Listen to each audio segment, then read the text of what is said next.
Bonjour, bonjour à toutes et à tous. C'est Smart Impact, l'émission de la transition écologique et de la responsabilité sociétale et environnementale des entreprises. Voici le menu avec une entrée gourmande puisque l'invitée de Smart Impact, c'est Catherine Petitjean, la présidente de Mulot et Petitjean, une PME qui crée et produit des pains d'épices depuis 2 siècles et qui s'engage en matière de RSE.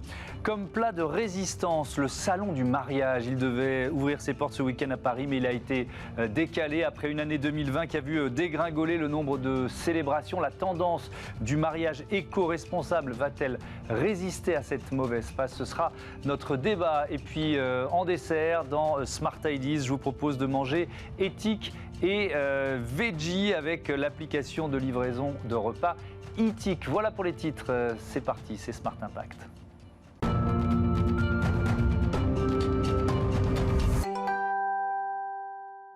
Quand le savoir-faire se marie à l'innovation, voilà l'histoire que l'on va vous raconter tout de suite avec ma première invitée, Catherine Petitjean. Bonjour.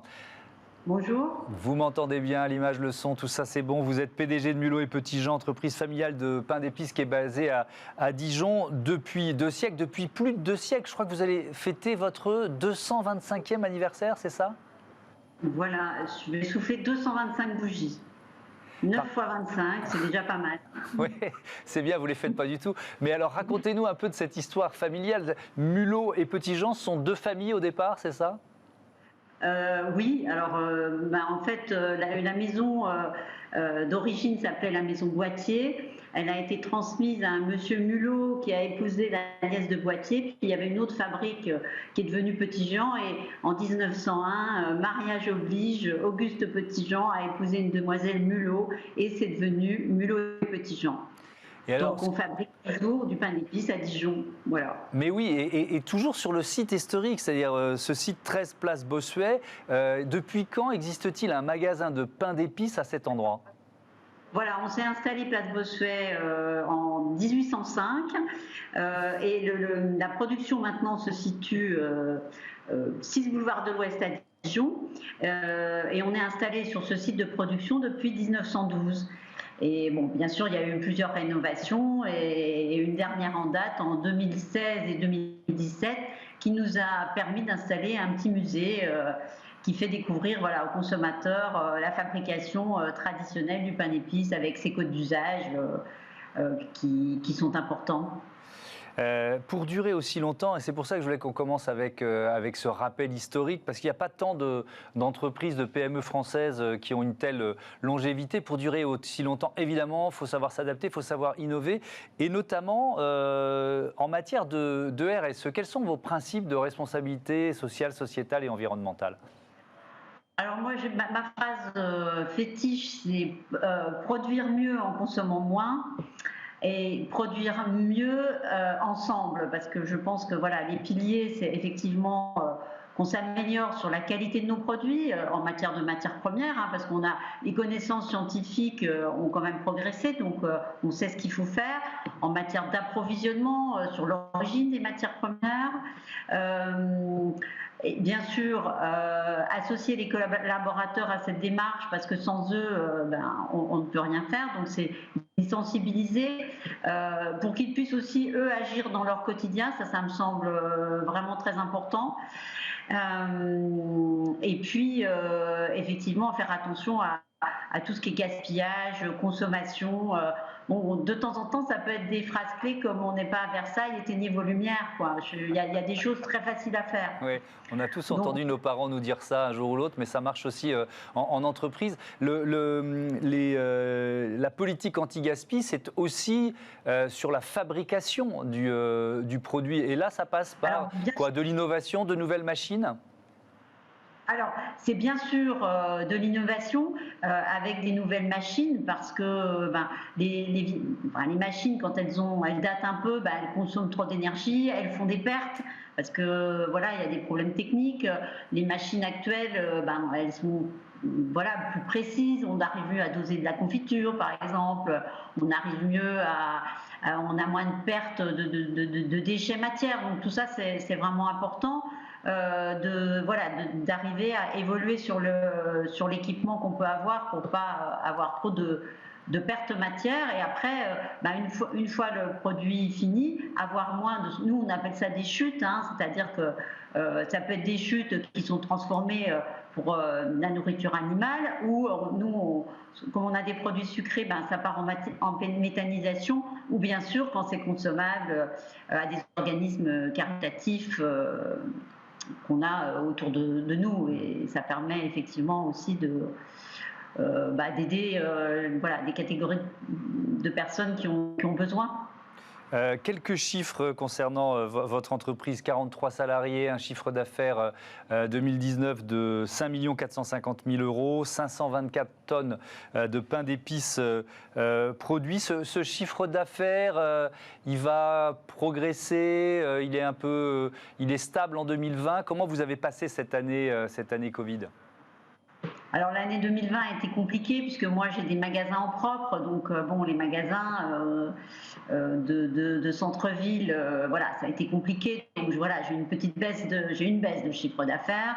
Maintenant, je suis plutôt positive pour l'avenir parce que heureusement que les chefs d'entreprise sont positifs, parce qu'il faut entraîner les équipes avec des innovations produits, effectivement aller chercher des nouveaux clients. Nous, on essaye quand même aussi, avec ces améliorations en matière d'approvisionnement, de capter une clientèle qui sont sensibles à ces démarches d'entreprise et qui veulent consommer des bons produits bien faits. Est-ce que vous exportez aussi votre pain d'épices ? Alors, excusez-moi, je n'ai pas entendu votre question. Est-ce que vous exportez aussi votre pain d'épices ? Et si oui, dans quel pays ? Alors, on exporte un petit peu, c'est pas très important dans notre chiffre d'affaires, hein, mais depuis très longtemps, on exporte au Japon, parce que le Japon, c'est un pays qui apprécie la culture gastronomique française, donc ça, c'est de tout temps. Un petit peu en Belgique, même s'ils ont une culture de pain d'épices forte. Et puis au Canada également, et puis aux Émirats un petit peu. Enfin voilà, on a des petites zones comme ça où on arrive à distribuer nos produits. Mais alors, vous êtes donc tourné quand même vers l'international, mais centré en matière de production sur le local. D'abord, tous vos pains d'épices sont-ils produits à Dijon ? Alors, tous nos pains d'épices sont produits à Dijon. On a un seul site de production. Et c'est vrai que pour moi, c'est important que je contrôle ce que je vends en termes de pain d'épices dans mes magasins. Et si jamais, pareil, ça pourrait arriver que je distribue quelque chose, je l'indiquerai bien parce que je pense qu'il est important qu'il y ait de la transparence vis-à-vis du consommateur et qu'on ne trompe pas. Mais en ce qui me concerne, je produis tous mes pains d'épices. Et les matières premières, est-ce que vous réussissez à trouver des fournisseurs qui sont dans un cercle assez local autour de Dijon ? Alors oui, ça, on arrive à trouver des fournisseurs locaux. La farine, c'est un fournisseur local et elle est Grande Bourgogne. Je dis Grande Bourgogne parce qu'on ne sait pas si les limites politiques maintenant correspondent à nos approvisionnements, mais grosso modo, c'est ça. Le miel, on s'approvisionne chez un fournisseur local. Alors le miel, il ne vient pas toujours de France, hein. On travaille avec du miel d'Europe parce qu'on ne pourrait pas se suffire d'une production française, même si notre souhait, c'est d'aller effectivement vers une production avec du miel France. Voilà. Quelles sont vos pistes d'amélioration en matière de RSE pour les prochaines années ? Peut-être les emballages, par exemple ? Alors oui, le gros challenge, c'est les emballages. C'est vrai que pour une PME, c'est compliqué parce que personne ne nous attend, donc il faut aller chercher les fournisseurs. C'est assez long, il faut faire des tests produits. Il faut que le produit se conserve parce que l'emballage, on l'a bien vu là en cette période de Covid, ce qui est important, c'est que le produit se conserve bien et soit protégé.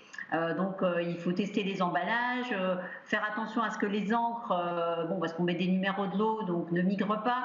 Donc tout ça prend du temps. Donc c'est vrai que la pandémie nous a retardé dans ces développements produits, mais je suis optimiste et on va y arriver. même si c'est un peu plus compliqué. Et ça passe aussi par la formation, la RSE, vous l'avez dit en un mot, on peut développer un petit peu, c'est-à-dire qu'il y a tout un processus de formation auprès de vos salariés? Oui, alors il y a bien sûr ce qui est corrélatif à notre métier, mais on fait aussi des formations là cette année, l'année dernière, enfin en 2020, on avait souhaité faire quelque chose sur le tri, les déchets, et en fait c'était très pratique, c'était oui, comment vous faites chez vous et comment vous pouvez aussi économiser et participer à la préservation de la planète, et puis qu'est-ce que vous pouvez faire sur votre poste de travail. Donc c'était intéressant, et je pense que les collaborateurs ont été sensibles, et je pense aussi c'est leur montrer que finalement il y a des choses, des gestes simples qui peuvent aider la planète. Voilà. Et on a fait également alors là c'est un petit peu différent, mais comme on a un produit sucré, on a fait une formation sur la nutrition. Voilà. Puisqu'on sait qu'il faut manger un peu de sucre, mais pas de trop. Voilà, les bonnes pratiques également en matière de formation. Merci beaucoup, merci Catherine Petitjean. Bon vent à votre entreprise qui va donc fêter ses 225 ans cette année. Allez, maintenant, on se marie sur Bismart. Retrouvez le débat de Smart Impact avec Veolia.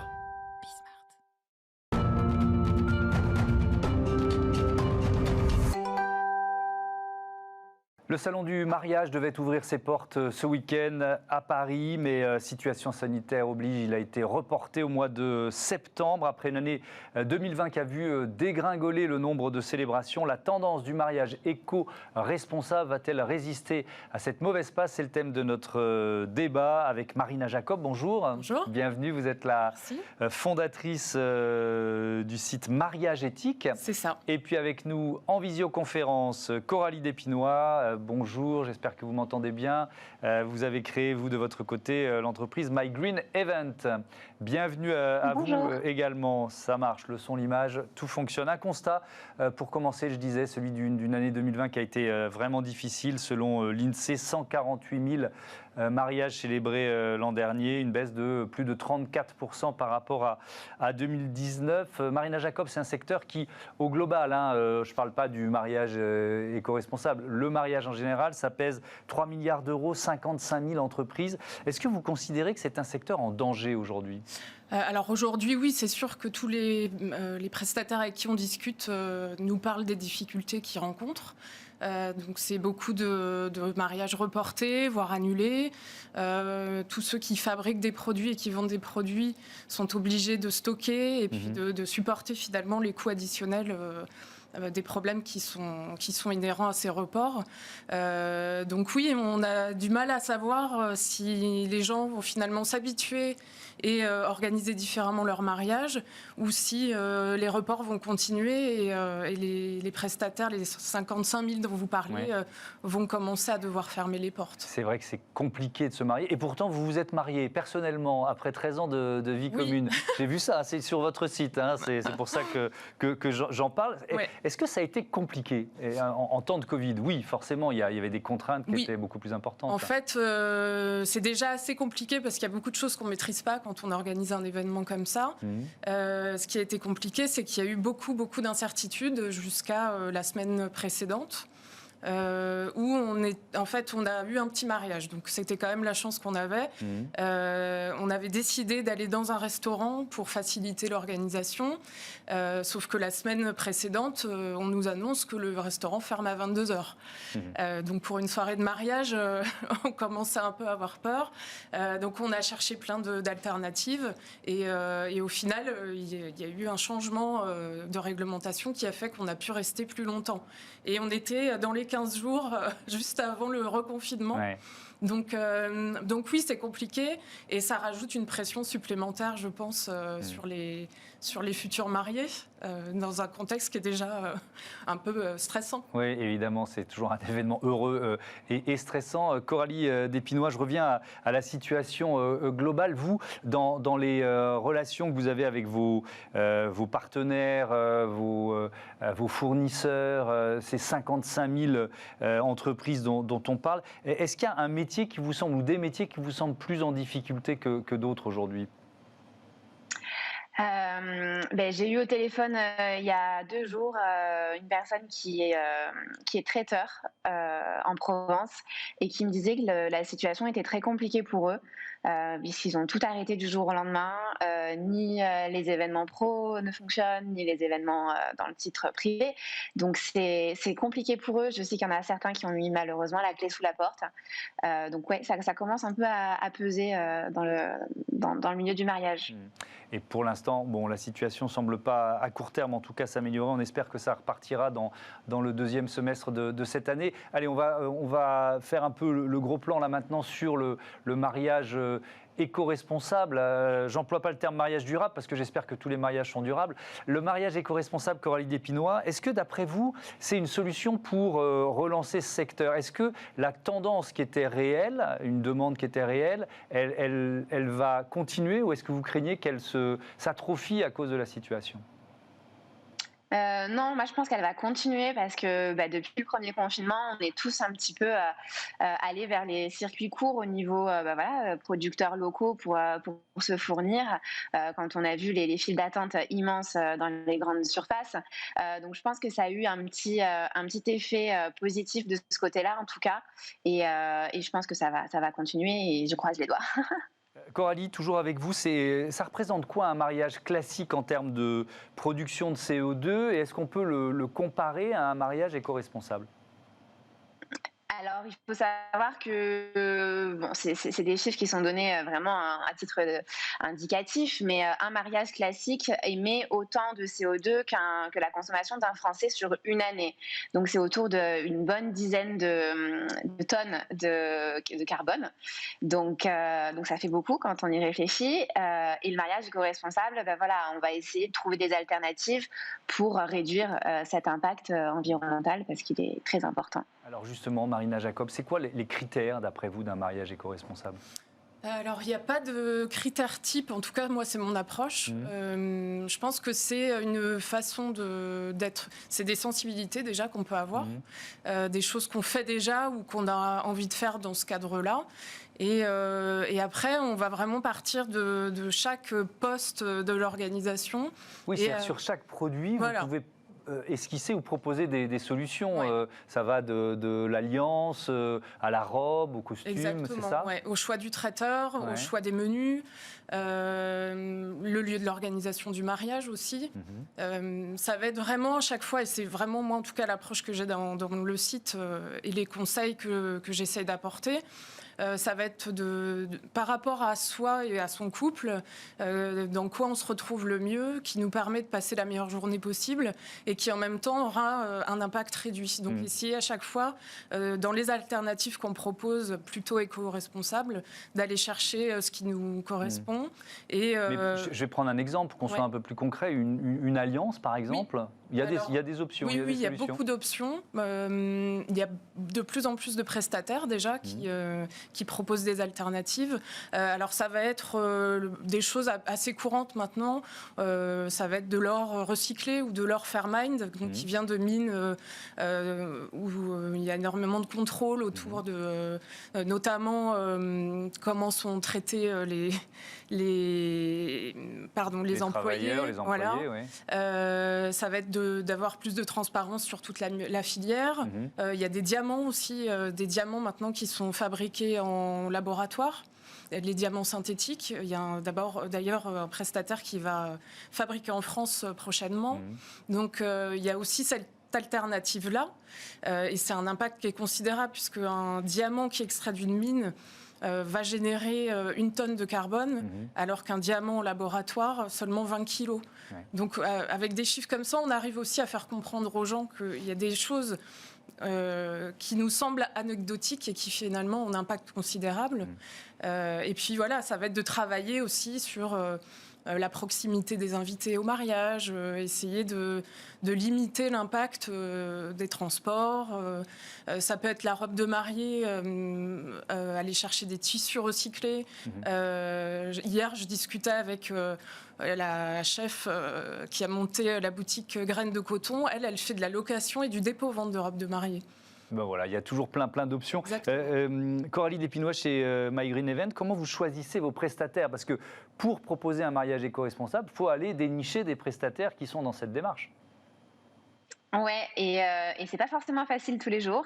Et moi, ce que je vois aussi, c'est qu'il y a pas mal de prestataires qui ont des très belles paroles sur leur site internet en vitrine. Et une fois qu'on gratte un petit peu, ben, on voit que c'est pas forcément hyper juste. Ben, c'est ce qu'on appelle le greenwashing, hein, et il commence à y en avoir dans ce milieu, donc il faut aussi faire attention.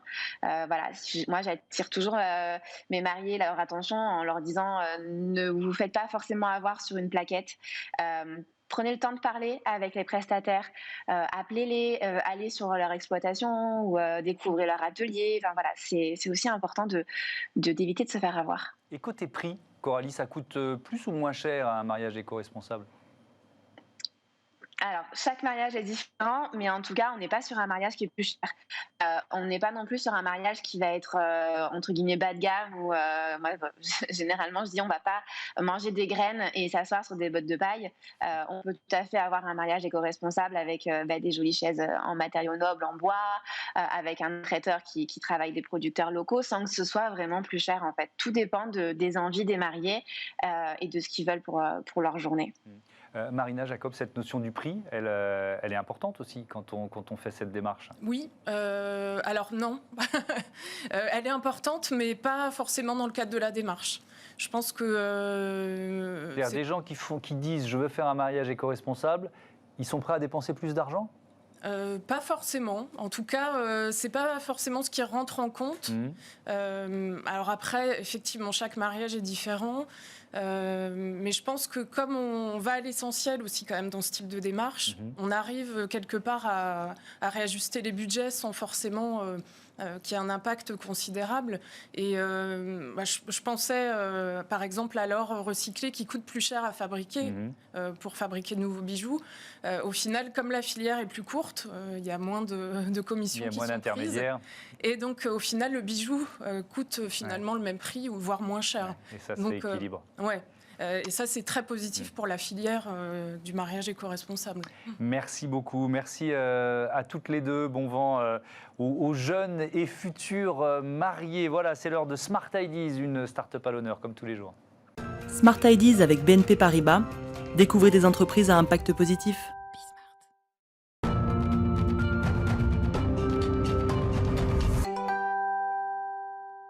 Smart Ideas avec Benjamin Lannon, bonjour. Bonjour. Bienvenue, vous êtes l'un des fondateurs de Eathic. Quand et avec quelle idée l'avez-vous créé ? Alors, c'est une idée qui est apparue lors du premier confinement. On l'a créée avec plusieurs copains avec lesquels on était très sensibles aux problématiques éco-responsables. Et en fait, le constat qu'on a fait très rapidement, c'est que quand vous allez sur les plateformes de livraison de repas et que vous cherchez une nourriture végane ou végétarienne, vous allez tomber sur des résultats type Subway, prêt à manger, des choses qui ne sont pas du tout en fait en rapport avec ce que vous recherchez. C'est-à-dire que ces restaurants-là ne sont pas mis en valeur ou sont un peu noyés dans la masse? Exactement, l'offre elle est quasiment inexistante et en discutant avec des restaurateurs végétariens ou véganes à Paris, on s'est rendu compte qu'il y avait un réel besoin et d'autant plus en période de pandémie où ils avaient des difficultés à trouver leur clientèle et leurs consommateurs. Ouais, donc vous faites partie de ceux, et il y a beaucoup de Français, on a battu des records, qui ont créé leur entreprise pendant cette année 2020. C'est quoi le modèle économique d'une appli comme la vôtre?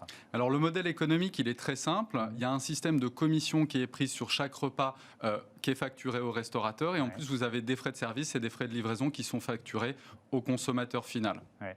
C'est une dimension importante parce que je lisais il y a 2 jours un article sur des restaurateurs qui refusent de travailler avec les grandes enseignes de livraison parce que les commissions sont trop importantes. Et notamment pas mal de restaurants véganes ou végétariens qui disent on est noyé et 2 ça nous coûte trop cher. Finalement, ça nous rapporte plus grand-chose. Alors tout à fait, vous avez raison. Dans la restauration, on est sur un secteur où les marges peuvent être assez faibles finalement. Ouais. Donc nous, on a un système de commission qui va être moins disant que les plateformes type Uber Eats et Deliveroo et qui va permettre aux restaurateurs de s'y retrouver. Mais il y a un autre point qui est très important à comprendre, c'est que quand vous êtes sur une plateforme comme Eathic, en tant que restaurateur, j'entends, vous allez avoir un panier moyen qui va être en général beaucoup plus élevé que sur ces autres plateformes. Pour vous donner un exemple exemple très simple, sur Uber Eats ou Deliveroo, la moyenne, ça va être autour de 17 €, 17,50 € le panier. Quand vous êtes sur Eatic, vous avez un panier moyen qui est autour de 32 €. Pourquoi Alors, c'est une excellente question. On s'est évidemment posé cette question. Je pense qu'il y a deux facteurs principalement.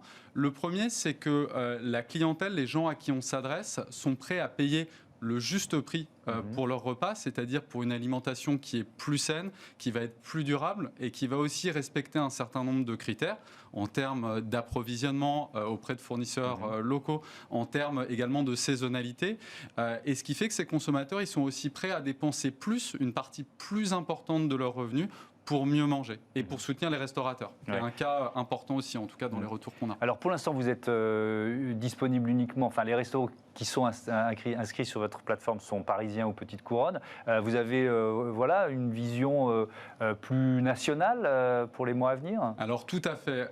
Une de nos ambitions, c'est de développer à Lille et à Bordeaux dès le mois prochain. En fait, on a des restaurants dans toute la France qui nous contactent déjà et qui nous demandent quand on arrive, également sur notre chaîne Instagram, on a plein de consommateurs qui nous disent « Ah, on a vraiment besoin de votre appli ». Donc on a envie de répondre à cette demande. On est obligé d'y aller par étapes, mais en tout cas, la prochaine étape, ça va être Lille et Bordeaux le mois prochain. Comment vous sélectionnez justement ces restaurants où il y a des pâtisseries aussi qui sont partenaires?